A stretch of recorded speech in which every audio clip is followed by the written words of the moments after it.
मन में बुद्ध में आपका स्वागत है, जहां शांति से बुद्ध धर्म और जागरूक जीवन पर गहरी चिंतन की धाराएं खुलती है। इस वीडियो में आप विचार करेंगे कि क्यों बौद्ध धर्म किसी भी धर्म जैसा नहीं है और क्यों संभव है यह वही मार्ग है जिसे आप खोज रहे हैं। जब हम धर्म के बारे में सोचते हैं तो प्रायः हमारे मन में भव्य अनुष्ठान, पवित्र उपदेश और किसी सर्वशक्तिमान ईश्वर की छवि आती है जो कहीं अदृश्य लोक में विराजमान है। धर्म सामान्य समझ में उन आध्यात्मिक धारणाओं से जुड़ा होता है जैसे ईश्वर, स्वर्ग या मृत्यु के बाद मुक्ति। यह विश्वास की एक मजबूत प्रणाली है जहां मनुष्य जीवन की अनिश्चितताओं के बीच सांत्वना खोजता है। लेकिन जब हम बौद्ध धर्म की ओर आते हैं तो हम एक रोचक विरोधाभास से सामना करते हैं। लोग इसे धर्म कहते हैं, जबकि बुद्ध ने न तो किसी सृष्टिकर्ता की शिक्षा दी, न किसी शाश्वत स्वर्ग का उल्लेख किया और न ही किसी कठोर मत प्रणाली की स्थापना की। बौद्ध धर्म हमें विश्वास करने के लिए बाध्य नहीं करता, बल्कि केवल प्रोत्साहित करता है। अनुभव करो और स्वयं जागृति प्राप्त करो। बुद्ध का उपदेश विशेष है क्योंकि यह जीवन में शांति से प्रवाहित होने वाली एक छोटी धारा की तरह है। न कोई शोर शराबा, न कोई काल्पनिक स्वर्ग का चित्रण, बस एक निमंत्रण कि हम स्वयं को देखें, हर सांस में, हर शारीरिक और मानसिक गतिविधि में। समझने के लिए विश्वास करो कहने के बजाय बुद्ध हमें सिखाते हैं, पहले समझो फिर विश्वास करो। और समझने के लिए आपको अभ्यास करना होगा, अनुभव करना होगा और अपने ही मन के तरंगों से होकर गुजरना होगा ताकि सत्य कहाँ है इसे देख सको। बौद्ध धर्म में सत्य दूसरों की बातों से नहीं, बल्कि आपकी अपनी जागरूकता से आता है। इसीलिए बौद्ध धर्म केवल एक धर्म नहीं, यह जीने का एक तरीका है, एक जागरूक स्वतंत्र जीवन का मार्ग, बिना बाध्यता, बिना किसी दैवी सत्ता के, केवल ज्ञान, करुणा और प्रत्यक्ष अनुभव पर आधारित। यदि आप जीवन के हर प्रश्न का निश्चित उत्तर देने वाला कोई सुरक्षित आश्रय चाहते हैं तो बौद्ध धर्म आपके लिए नहीं हो सकता। लेकिन यदि आप जीवन के स्वभाव को गहराई से समझना चाहते हैं, यदि आप सत्य का सामना करने का साहस रखते हैं, तो बौद्ध धर्म एक नया दृष्टिकोण खोल देता है। उस दृष्टिकोण में न कोई सृष्टिकर्ता है जिस पर जिम्मेदारी डाली जाए, न कोई अमर आत्मा है जिसे पकड़कर रखा जाए। केवल सत्य है जो यहीं उपस्थित है। यह शरीर, यह सांस, यह भावनाएं, यह मन, सब कुछ निरंतर बदल रहा है। बौद्ध धर्म धार्मिक विश्वास को नकारता नहीं, लेकिन मुक्ति के लिए उस पर निर्भर भी नहीं करता। बुद्ध ने दिखाया कि स्वतंत्रता का मार्ग हमारे बाहर नहीं, बल्कि हमारे भीतर ही है। प्रिय मित्र, आधुनिक दुनिया में जहां मनुष्य शोर, सूचनाओं और लक्ष्यों से घिरा हुआ है, बुद्ध का उपदेश और भी आवश्यक हो जाता है। आपको संन्यास लेने या कठोर तपस्या करने की जरूरत नहीं है। बस थोड़ा रुकिए, थोड़ा सुनिए और आप अपने भीतर ही प्रकाश देख पाएंगे। कल्पना कीजिए एक भोर की, जब शहर अभी तक जागा नहीं है। आप बैठे हैं, हाथ छाती पर रखे, हृदय की स्थिर धड़कन और श्वास प्रश्वास को महसूस कर रहे हैं। उसी क्षण में यदि आप वास्तव में पूरी तरह उपस्थित हैं, तो आपने वह मार्ग चलना आरंभ कर दिया है जिस पर कभी बुद्ध ने संकेत किया था। क्योंकि बुद्ध कहीं दूर नहीं है, बुद्ध ही है जागरूकता। प्रत्येक अनुभव में स्पष्ट दृष्टि, दुख का सामना करने की क्षमता बिना भागे हुए, परिवर्तन को स्वीकार करने की क्षमता बिना पकड़ने के संघर्ष के। बुद्ध किसी वेदी पर नहीं है, बल्कि आपके ही सजग क्षण में है, अभी यहीं। और यही कारण है कि बौद्ध धर्म एक साधारण अर्थ में धर्म जैसा नहीं है।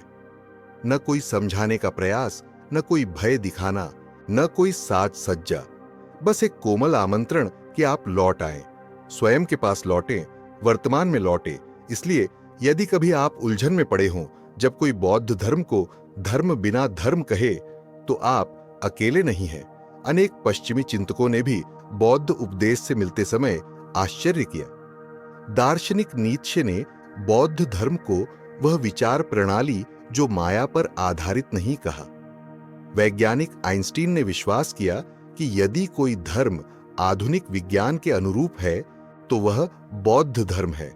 कारण ये नहीं कि बौद्ध धर्म परमाणु या ब्रह्मांड की बात करता है, बल्कि इसलिए कि यह सदैव परीक्षण, अवलोकन और अनुभव को प्रोत्साहित करता है, अंधविश्वास को नहीं। और आप जानते हैं, यही बात बौद्ध धर्म को हमसे भी बहुत निकट बनाती है। हमसे जो गति के युग में जी रहे हैं, संदेहों के बीच, मौन मानसिक संकटों से घिरे हुए। जब बाहरी दुनिया अत्यधिक अशांत हो जाती है, लोग भीतर लौटने लगते हैं। जब सफलता भी सुख नहीं देती, लोग पूछने लगते हैं, मैं कौन हूं, मैं किस लिए जी रहा हूं, सच्चा शांति कहां है। यही वह क्षण है जब बुद्ध का उपदेश छूता है, बिना कोलाहल, बिना आडंबर, धीरे धीरे, जैसे फुहारें, जैसे सुबह की ओस भीतर के तूफानों को शांत करता है। हम आगे चलकर इस उपदेश के और गहन पहलुओं का अन्वेषण करेंगे, लेकिन अभी बस कुछ पल निकालें, केवल श्वास लेने और उपस्थित रहने के लिए। आपको आध्यात्मिक या बोधिसत्व बनने की आवश्यकता नहीं, केवल स्वयं के साथ होना ही एक आरंभ है। धन्यवाद कि आपने मन में बुद्ध के साथ यात्रा की। यदि आपको यह सामग्री कुछ सार्थक लगी हो तो कृपया चैनल को एक पसंद, सदस्यता और अपने प्रियजनों के साथ साझा करके सहयोग दें। घंटी दबाना न भूलें ताकि इस जागरूकता यात्रा के अगले भाग आपसे छूट न जाए। हमने साथ मिलकर बुद्ध उपदेश का पहला द्वार पार किया है। एक धर्म बिना धर्म, एक मार्ग बिना बंधन, जहां सत्य दिया नहीं जाता बल्कि स्वयं खोजा जाता है। और इस खोज की यात्रा में शायद वही बात बौद्ध धर्म को सबसे अलग करती है, वह है बुद्ध का दृष्टिकोण ईश्वर और आत्मा की अवधारणा के प्रति। जहां अधिकांश धर्म अपनी नींव सर्वशक्तिमान सृष्टिकर्ता पर आस्था पर रखते हैं, वहीं बुद्ध ने मौन को चुना। उन्होंने न तो ईश्वर का निषेध किया, न ही उसकी उपस्थिति की पुष्टि। यह श्रद्धा की कमी के कारण नहीं था, बल्कि इसलिए कि उनके अनुसार यह प्रश्न मुक्ति की ओर ले जाने वाला आवश्यक प्रश्न नहीं था। वे किसी को ढूंढने नहीं निकले जो सुख प्रदान करे, बल्कि उन्होंने वह मार्ग दिखाया जिससे प्रत्येक व्यक्ति स्वयं वर्तमान में ही सुख पा सके। बौद्ध धर्म में दुख ईश्वर की अनुपस्थिति से नहीं आता, बल्कि उसी चित्त से उत्पन्न होता है जो निरंतर आकांक्षा करता है, पकड़ता है और वास्तविकता से भागता है। जब हम अपने दुख का समाधान किसी अलौकिक सत्ता पर छोड़ देते हैं, तो अनजाने में हम अपने ही जीवन की जिम्मेदारी खो बैठते हैं। बुद्ध हमें यह देखना चाहते थे कि इस जीवन का वहन स्वयं हमें करना है और कोई नहीं। इसी प्रकार बौद्ध धर्म आत्मा को एक शाश्वत और अपरिवर्तनीय सत्ता के रूप में नहीं मानता, जो मृत्यु के बाद सदा बनी रहती है। बुद्ध जीवन को एक कारण परिणाम की श्रृंखला के रूप में देखते थे, जहां सब कुछ जन्म लेता है, जुड़ता है और फिर मिट जाता है। कोई स्वतंत्र मैं नहीं, कोई दृढ़ अहंकार नहीं, केवल घटनाओं की एक सतत प्रवाह। आपको यह दूर का और अमूर्त लग सकता है, लेकिन जीवन को ध्यान से देखें तो यह बहुत निकट है।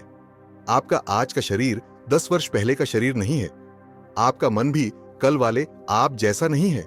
सब कुछ बदल रहा है। तो मैं क्या है? कौन दुखी है, कौन प्रसन्न है, कौन सह रहा है? जब आप इस प्रश्न को सचेत रूप से देखते हैं तो आप पाएंगे, मैं केवल एक लेबल है, एक धारणा है जिसे मन ने रचा है। इसी मैं से चिपके रहना ही दुख का मूल है, क्योंकि जब हम मानते हैं कि कोई अपरिवर्तनीय मैं है, तो हम उसे बचाने लगते हैं, उसकी रक्षा करते हैं, तुलना करते हैं, ईर्ष्या करते हैं और उसके मान्य होने के लिए संघर्ष करते हैं। जबकि जीवन का स्वभाव अनित्य है, सब कुछ आता है और चला जाता है, यहां तक कि स्वयं हम भी। इसे समझकर हम हल्के ढंग से जीना शुरू करते हैं।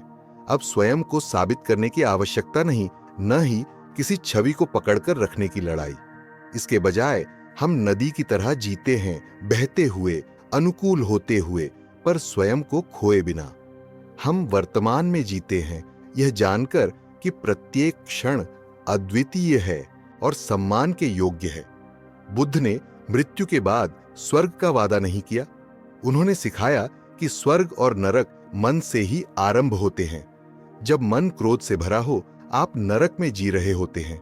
जब मन प्रेम से भरा हो, आप स्वर्ग में होते हैं। अगले जन्म की प्रतीक्षा नहीं करनी, आप इसे अभी यहीं अनुभव कर सकते हैं, केवल स्वयं के पास लौटकर।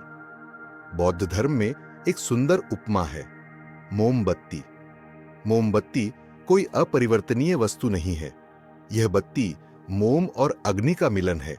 जब एक मोमबत्ती दूसरी को जलाती है, प्रकाश आगे बढ़ता है, लेकिन वास्तव में कुछ भी स्थानांतरित नहीं होता।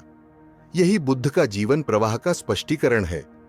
कोई स्थायी आत्मा नहीं, लेकिन कर्म, चित्त, आचरण और विचार की निरंतरता होती है।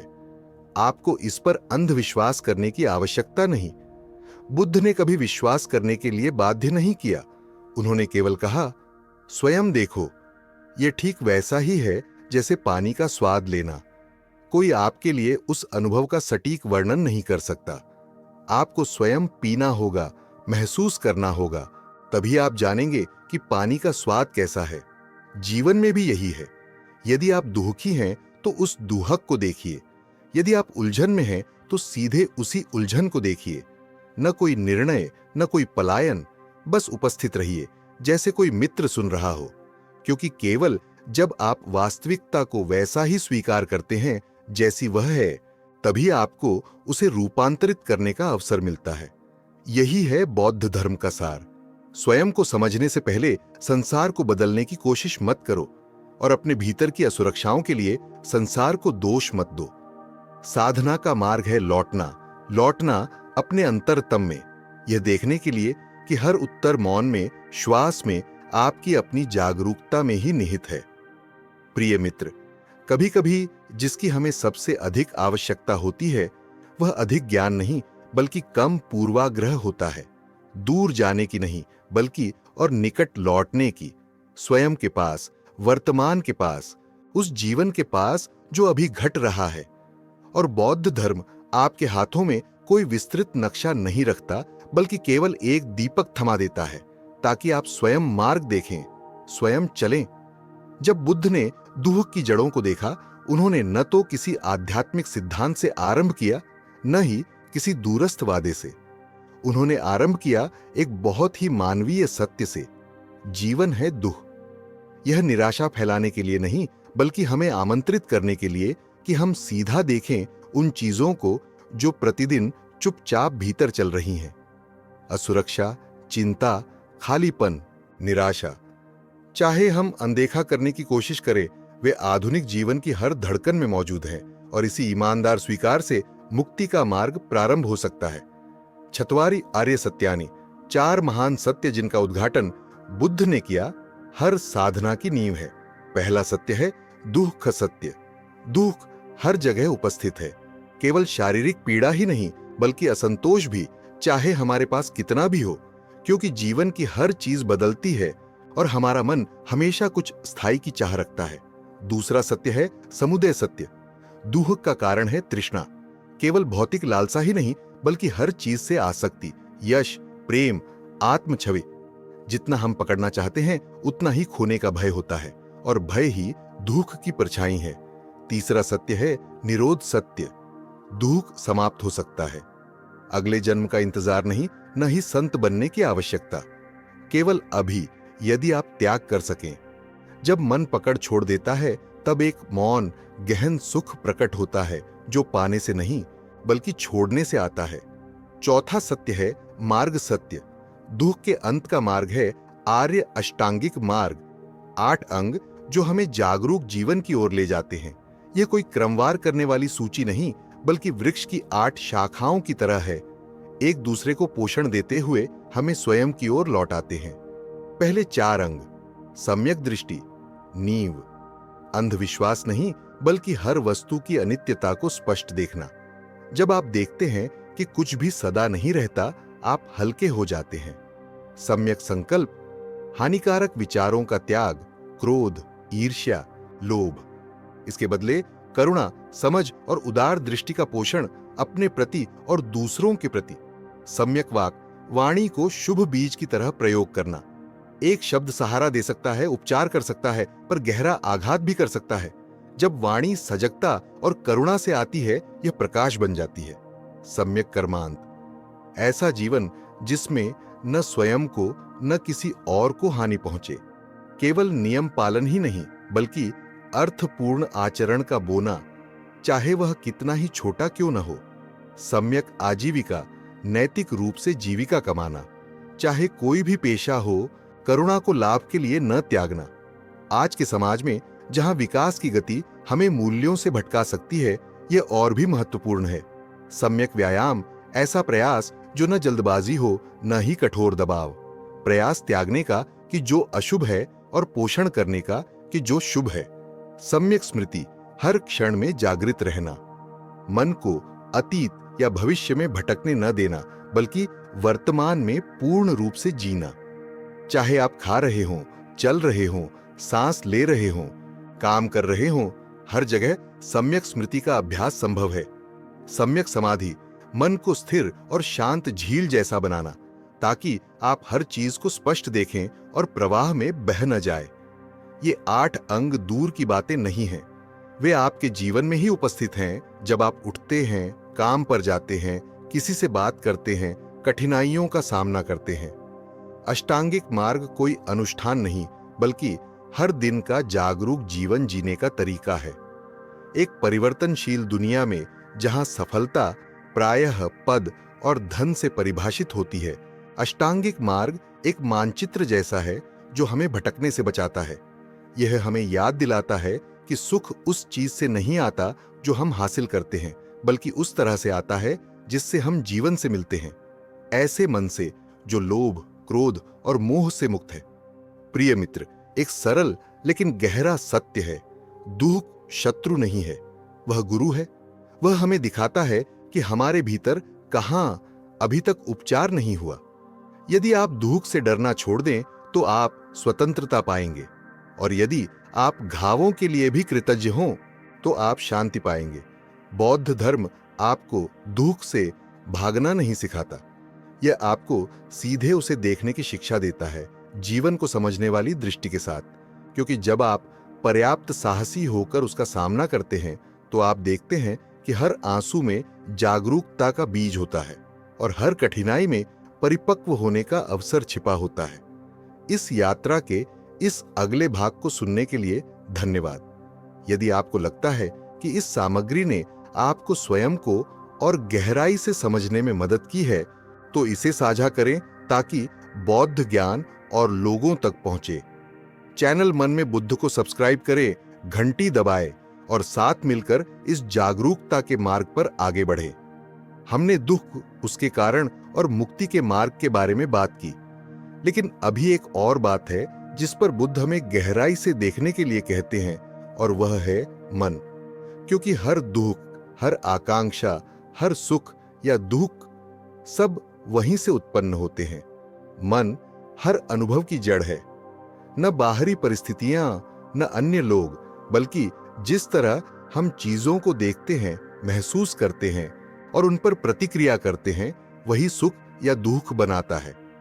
2 लोग एक जैसी परिस्थिति में जी सकते हैं, पर एक को शांति मिलती है और दूसरे को दुख, क्योंकि उनके मन अलग हैं। और फिर बुद्ध हमें एक चुनौतीपूर्ण लेकिन अत्यंत मुक्तिदायक सत्य दिखाते हैं।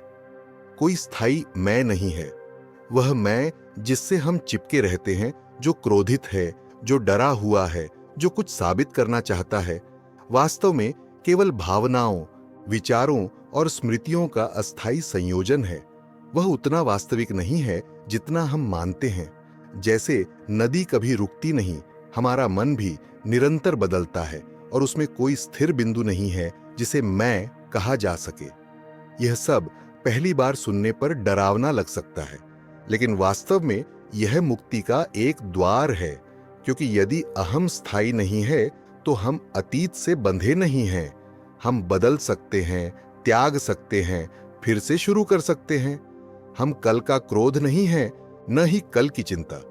हम तो वे हैं जो इन्हें देख रहे हैं, और वही साक्षी सदा चुन सकता है कि अलग तरह से जिया जाए। जब समझ आता है कि सब कुछ अनित्य है, यहां तक कि स्वयं भी, तब मन हल्का हो जाता है। अब उपाधियों, छवि, सफलता या असफलता से चिपकाव नहीं रहता। केवल एक चीज बचती है जो सबसे मूल्यवान है, सचेत उपस्थिति। एक इंसान जो जानता है कि वह जी रहा है, यही तो चमत्कार है। लेकिन आज की व्यस्त जीवन शैली में उस जागरूकता को कैसे बचाए रखें? आधुनिक दुनिया की तेज और शोरगुल वाली धारा में बहने से खुद को कैसे रोकें? उत्तर है ध्यान। किसी अनुष्ठान की तरह नहीं, बल्कि जीने की कला की तरह। ध्यान है जब आप पानी पीते हैं और जानते हैं कि आप पानी पी रहे हैं। ध्यान है जब आप क्रोधित हैं और जानते हैं कि आप क्रोधित हैं। ध्यान है जब आप अपने बच्चे या प्रियजन के साथ बैठे हैं और फोन या विचारों में नहीं खोए हैं। ध्यान जीवन से भागने की मांग नहीं करता, उल्टा यह हमें जीवन में लौटने के लिए आमंत्रित करता है, पर एक नए मनोभाव के साथ, शांति, समझ और करुणा। आप बर्तन धोते समय, टहलते समय या केवल व्यस्त दिन में गहरी सांस लेते समय भी ध्यान कर सकते हैं। हर क्षण जब आप अपने प्रति सचेत होते हैं, आप ध्यान कर रहे होते हैं और इन्हीं छोटे क्षणों से आपके आंतरिक जीवन में बड़े परिवर्तन आरंभ होते हैं। सबसे पहले आप देखेंगे कि भय कम होने लगता है, क्योंकि जब मन को स्पष्ट रूप से देखा जाता है तो डरावनी चीजें भी सरल लगने लगती हैं। अब आप अपनी भावनाओं से भागेंगे नहीं, बल्कि उनसे मित्रता करेंगे। आप उदासी के साथ शांति से बैठना सीखेंगे, बजाय इसके कि उसे मनोरंजन या काम से ढकने की कोशिश करें। आप क्रोध को सुनेंगे, बजाय इसके कि उसके द्वारा नियंत्रित हों, और आप स्वयं को क्षमा करेंगे, क्योंकि आप देखेंगे कि हर कोई सीख रहा है, हर कोई अपनी ठोकरों से बढ़ रहा है। ध्यान आपको धीरे जीना और आभारी होना भी सिखाता है। जो चीजें साधारण लगती थीं, सुबह का पंछियों का स्वर, शाम की धूप, प्रियजन की आंखें, अचानक अनमोल हो जाती हैं। इसलिए नहीं कि वे बदल गईं, बल्कि क्योंकि आपका मन बदल गया। आप सरलता में सुंदरता देखना शुरू करते हैं, और जब आप कृतज्ञता के साथ जीते हैं तो आप कमी महसूस नहीं करते, क्योंकि आप समझते हैं कि आपके पास पहले से ही पर्याप्त है। प्रिय मित्र, बुद्ध ने ध्यान इसलिए नहीं सिखाया कि जीवन से भागा जाए, बल्कि इसलिए कि जीवन को पूरी तरह जिया जाए। उन्होंने यह वादा नहीं किया कि कठिनाइयां नहीं होंगी, पर उन्होंने यह वादा किया कि यदि आप जागरूक हैं तो कठिनाइयों में भी आप नहीं भटकेंगे। आप दृढ़ खड़े रहेंगे, जैसे आंधी में एक वृक्ष, क्योंकि आप जानते हैं कि सब बीत जाएगा और आपको केवल स्वयं के पास रहना है। ध्यान कोई तकनीक नहीं, बल्कि जीने का तरीका है। यह आपसे पूर्णता की अपेक्षा नहीं करता, यह केवल आपसे लौटने की अपेक्षा करता है। चाहे जितनी बार आप भटकें, आप हमेशा श्वास में लौट सकते हैं, अपने मन में लौट सकते हैं और फिर से शुरू कर सकते हैं, सहजता से, बिना निर्णय के। अंततः ध्यान हमें कुछ पाने नहीं सिखाता, बल्कि यह पहचानने को कहता है जो पहले से ही है। स्पष्टता, करुणा और हर क्षण में शांतिपूर्ण जीने की क्षमता। ये चीजें हमें कभी नहीं छोड़ती, हमें बस रुककर उन्हें पहचानने की आवश्यकता है। हम एक ऐसी दुनिया में जी रहे हैं जहां सब कुछ निरंतर गति में है। फोन पर लगातार सूचनाएं, सोशल मीडिया पर सफलता की बाढ़ और आत्म प्रमाण की अनकही दौड़। इसी चक्रव्यूह में बहुत से लोग महसूस करते हैं कि वे स्वयं को खो रहे हैं, थकान महसूस करते हैं, बिना जाने क्यों भीड़ में भी अकेलापन अनुभव करते हैं। और फिर मन में एक बड़ा प्रश्न उठता है, आखिरकार मैं किस लिए जी रहा हूं? बौद्ध धर्म तैयार उत्तर नहीं देता, बल्कि हमें एक दर्पण थमाता है ताकि हम स्वयं को देख सकें। वह है सजगता का दर्पण, जहां हम स्पष्ट रूप से देखते हैं कि हम किसके अनुसार जी रहे हैं, अपेक्षा, भय या कृतज्ञता और समझ के साथ। जब हम समाज के ढांचों में बहना छोड़ देते हैं, तब हम अपने असली स्वरूप के अनुसार जीना शुरू करते हैं, और वहीं से हमें आंतरिक स्वतंत्रता मिलती है। आधुनिक जीवन में हमें सबसे अधिक चोट पहुंचाने वाली बात यह है कि हम अपनी पहचान को उपलब्धियों के साथ जोड़ देते हैं। हम सोचते हैं कि हमारा मूल्य केवल तभी है जब हम कुछ हासिल कर लें, अच्छी नौकरी, आदर्श जीवन साथी या बड़ा बैंक बैलेंस। लेकिन बुद्ध ने बताया, ये सब अनित्य हैं। भले ही आप उन्हें पालें, वे बदलेंगे, वे आपको छोड़ देंगे या आप स्वयं उन्हें छोड़ देंगे। इसे समझने पर अपेक्षाएं कम हो जाती है और जीवन अधिक सच्चा हो जाता है। इसका अर्थ यह नहीं कि आप सपनों को छोड़ दें, बल्कि यह कि आप अपना पूरा सुख बाहरी चीजों पर नहीं टिका देते।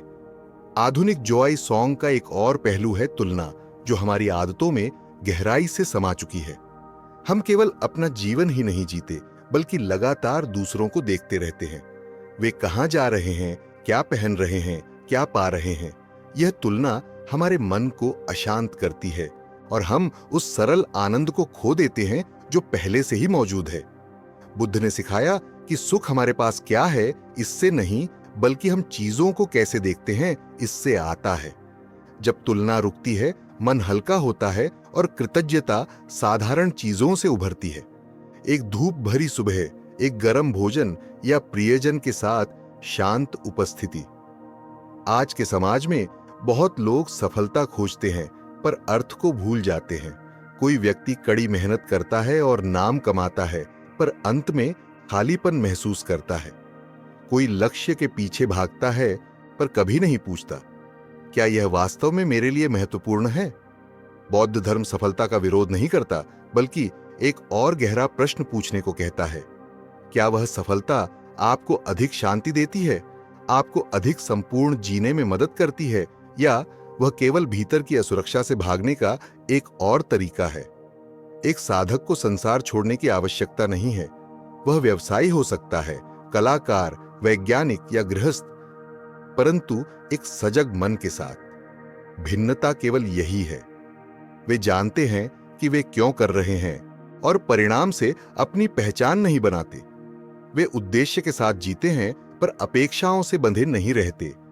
वे करुणा और समझ को प्राथमिकता देते हैं, क्योंकि वे जानते हैं कि बाकी सब कुछ एक दिन चला जाएगा। सजग मन एक दीपक है जो आपके मार्ग को प्रकाशित करता है और आसपास के लोगों को भी ऊष्मा देता है। जब आप धीमे और सच्चे ढंग से जीते हैं तो आप दूसरों को भी वही करने के लिए प्रेरित करते हैं। आपका परिवार आपसे शांति अनुभव करेगा। आपके मित्र आप में एक भरोसेमंद सहारा पाएंगे और तब समाज धीरे धीरे बदलता है, नारों से नहीं, बल्कि हर व्यक्ति के भीतर की मौन रूपांतरण से। स्मरण रखें, आपको सजग जीवन जीने के लिए किसी और बनने की आवश्यकता नहीं है। आपको केवल अपने पास लौटना है, अपनी श्वास, अपने मन और उन मूल्यों के पास जो पहले से स्पष्ट थे लेकिन भीड़ भाड़ में खो गए।